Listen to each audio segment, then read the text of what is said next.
issues. And so maybe a lot of the training comes back to the board, you know, the individual MLSs for a lot of these issues that Well, we're you know, talking that about. actually would be a pretty good club, because people have to have the MLS, except you have some areas in eastern Montana where there are no MLSs, so to come up with something that works everywhere in the state, that could be problematic, but I Yeah. think it's a good idea. I did just want to put in a plug though, thank you for joining that committee, and all of you that at this table have been somewhat active in your boards, and I've made it a point through the years to encourage my people to become involved, both locally and at the state level, because you enhance your education by getting more involved. I mean, I can't believe how much better realtor I think I am from what I've learned at MAL. I mean, it's just amazing how much more information you get. So we need to encourage people to become involved. And an encouragement there is that, and I've heard this numerous times, that this MLS has a great participation on the state level as And far at as this the board. size of this MLS, the number of people that are involved in the state level, which is an encouragement for this, you know, as much negative as we talk about in training or different things, here, there's a lot of positive, so. And we heard that yesterday in Kalispell, someone mentioned leadership. You know, I really feel that, you know, everybody thinks they're going to be working independently, but you gain more by being in leadership or learning how to be involved in your occupation. And so that actually builds a level of professionalism. So I think that's where I was going back to, was that, yes, it's all about your level of professionalism and the people who are coming in. And so whether you think that the barriers should be raised or that once you get in, it should be a little bit higher. Someone mentioned this morning in the broker session that they didn't think that agents were aware of how much it's going to cost once you get in, you know, depending upon which agency you go with. And so that's kind of an issue where it's kind of, nobody really talks about that until you actually get involved. Really? Yeah. Well, anyway, don't you like usually when somebody wants to come to work, you say, let me sit down and tell you what this is going to cost you first? Yeah, yeah. Yeah, not But some much people how don't we're know gonna, the how right much we're gonna pay you. Yeah, yeah. The right questions to ask. But I think having, you know, like you were talking about Tracy, some questions just on a tab would be great. And if nothing else, I mean, not only would it give them the questions to ask, but it also, I think, would reinforce the idea like, oh, I'm building my own business too. And brand, yes, exactly. Okay, I have a lot of other questions, but, we had talked a little bit about agent customer evaluations. Do you guys have an opinion about that? Oh, you mean a client survey after the transaction? Who does that around here? My mean, personally, but your company mails does? out a letter. I know mine And does too. I don't like the letter, because the letter is, did you feel like you were well served by your agent? And that's, I think, the only kind of trigger question they ask. And I would say, you know, something more in-depth would be appropriate. And I don't care who does it, but I do kind of care who receives it. And I'm not sure that it needs to go to the managing broker without going to the agent as well. I think we need to get them first Oh, yeah. and be aware of it, but we get a copy of the letter that, yes, you did their job, yes, we were happy, and that's it. It's like, they wrote the questions so the answers would always be good. Yes. So they can say in our surveys, 97% of our clients are well served. Okay. Well, and then they're also only surveying completed transactions. Sure. There's a whole lot of clients out there. that Maybe are the not- better ones. Yeah, Interesting point, Jeff. yeah, yeah.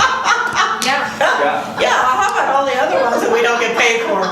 Yeah, Well, yeah. but that's where our reputation's No, I coming from, I think, with the public, so. You're right, it shouldn't be just some, yeah, Yeah. good point. Okay. Imagine that.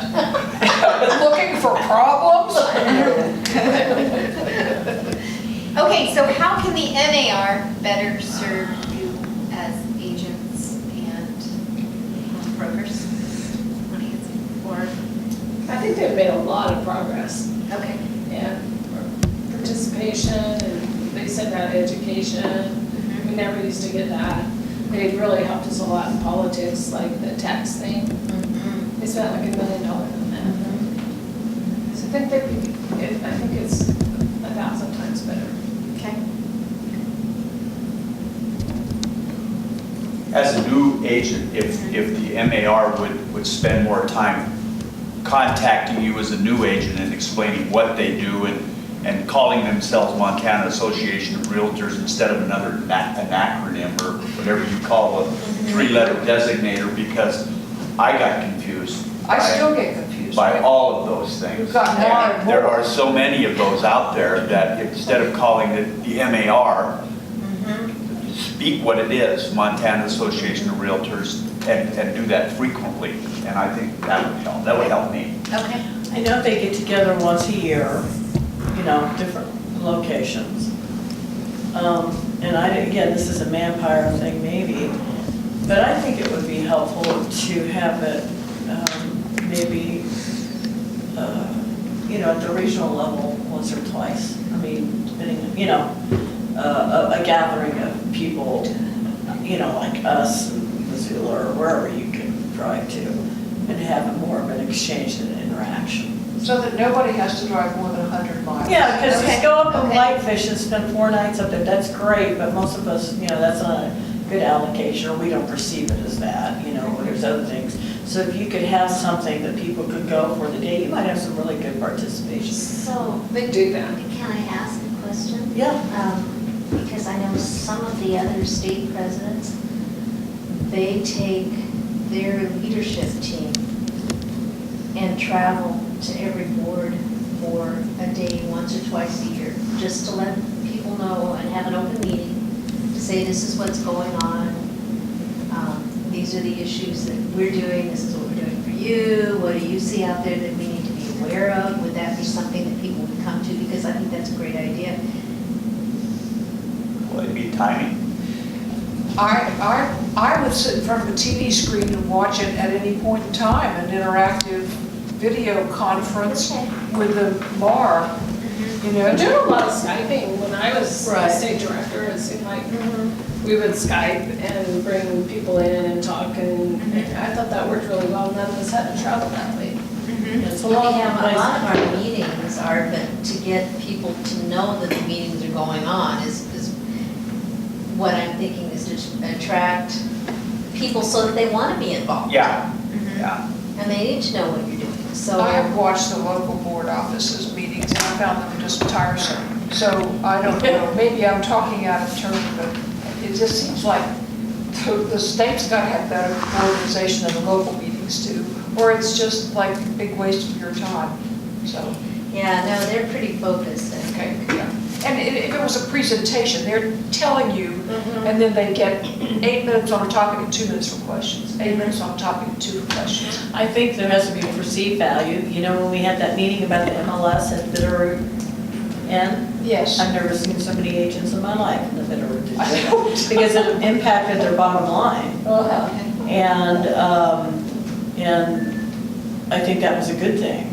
And I'd like to see that synergy. I mean, but it all comes back to the broker.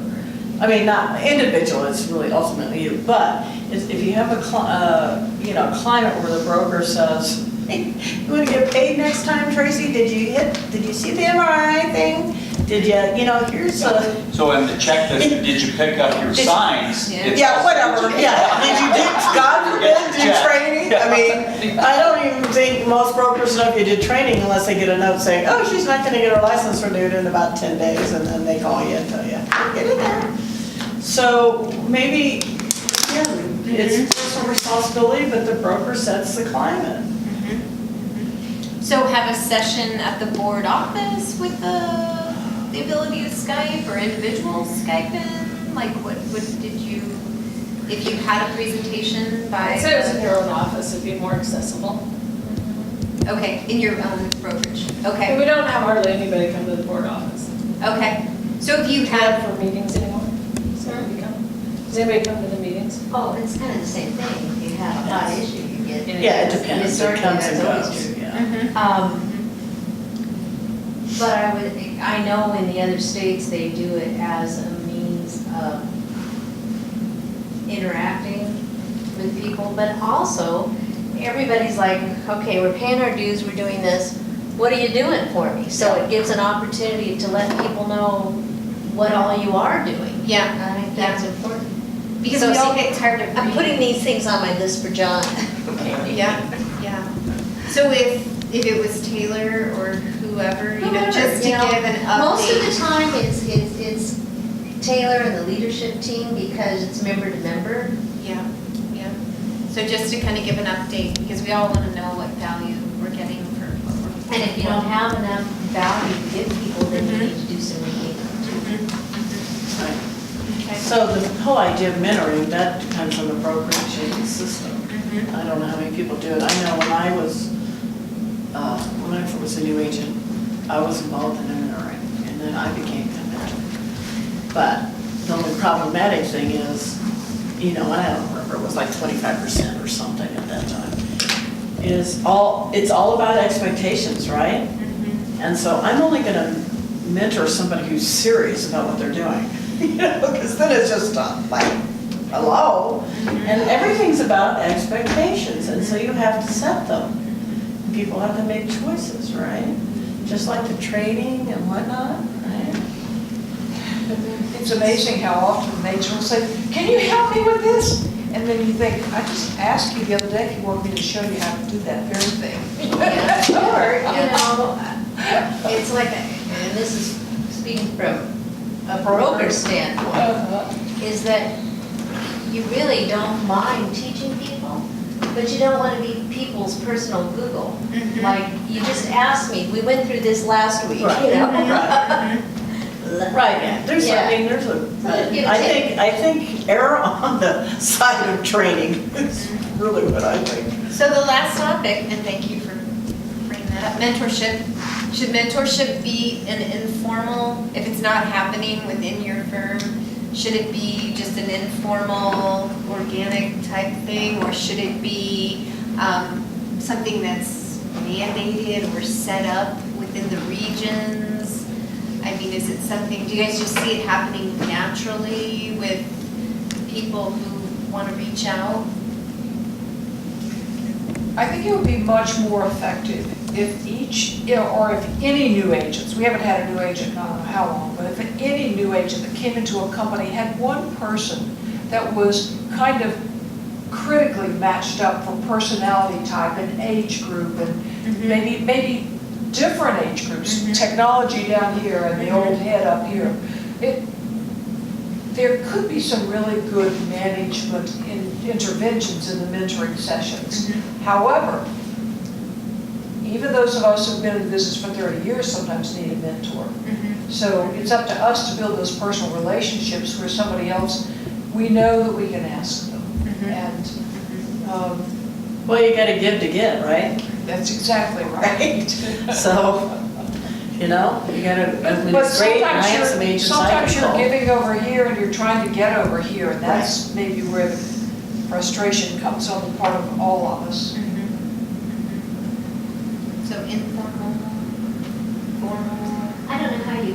I don't know how you formalize that. dictate Maybe it has to that. be informal. Yeah, because we're all independent contractors. Okay. I think that would be If fine. they offered And that me is a the- 5% bonus on every bit of her production or his, I'd mentor him I know. because it would do me good, it would do him good, it would be beneficial. I mean, when I did it, I paid 25% Did you really? as the new agent, and then I became a mentee, and my mentee now sells about 35 million a year.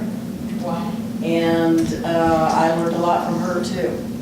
And so there can be some real good synergy about it, but again, it's about expectations and how you do your business. So if you pair somebody up that's crisis management mode versus proactive, that can be a problem. So did you select who you wanted as your mentor? Yeah, we interviewed each other. Okay. Brokerage, yeah, and then she paid me 25%, and then we ended up being partners later on. Okay. So it was a good thing, but Yeah, I think 25% is fair.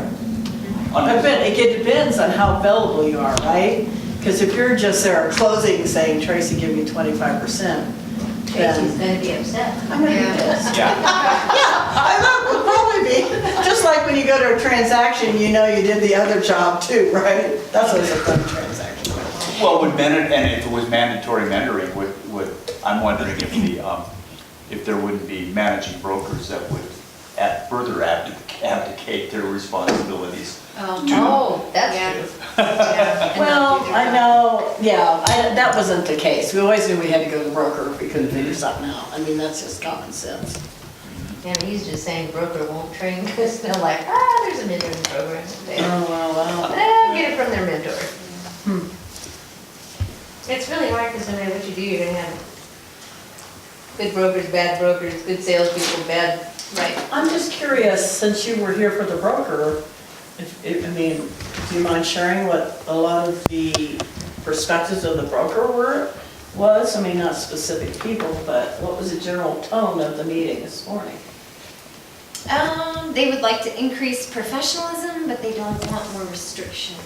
So I think that, right?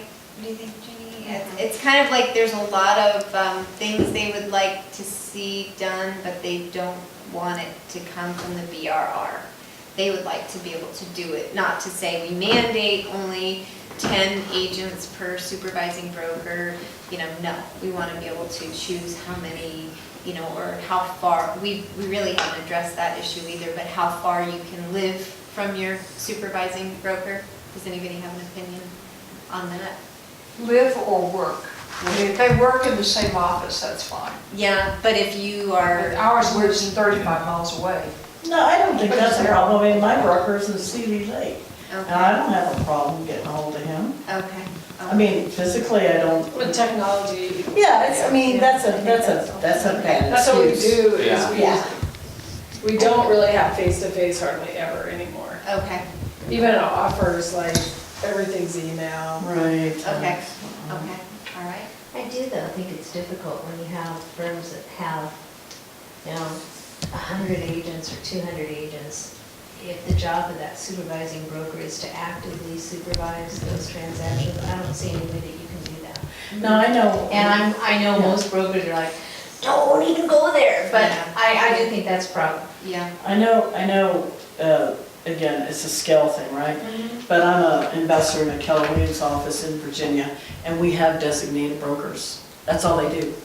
They don't sell, they don't run sales meetings, they're there to deal with issues, and that's what they do. Oh, I think that would be great. And they get paid for that, obviously, right? That's out of your profit. You recognize that that's important. And that's the issue is, are you willing to pay them enough, a salary and however you compensate them, maybe bonus or something, but, so. So that was a synopsis. So a designated broker, like, in a small office is almost, you don't really have them, right? Well, it's kind of, not, It doesn't, I mean, it's Our not area is working really area. kind of small anyway, I mean, for that. Nobody has Well- other agents. Jerry? I was just gonna say that you can't have professionalism without being a professional, which means you have to have the knowledge to be able to do your job. And so while brokers maybe don't wanna have more restrictions and whatnot, there has to be the ability for agents at any level to gain not only the experience, but the knowledge that they need to handle, like Tracy was saying, the most important thing is your responsibility to the consumer. And so you're not going to be professional if you have failure at any level because some of those things are missing. So whether MAR provides, because of the things that you pay back for the dues, the programs that the brokers can utilize to do better at their job of teaching the agents, and that the agents, the new agents, whatever agent level you are, that you can tap into to get the information that you need to better do your job. That's the only way, because when the failures happen, that's what happens. And I don't care whether it's from an ethics level, meaning the way you meet and greet people and how you treat them as individual human beings, which we all should get that. But to real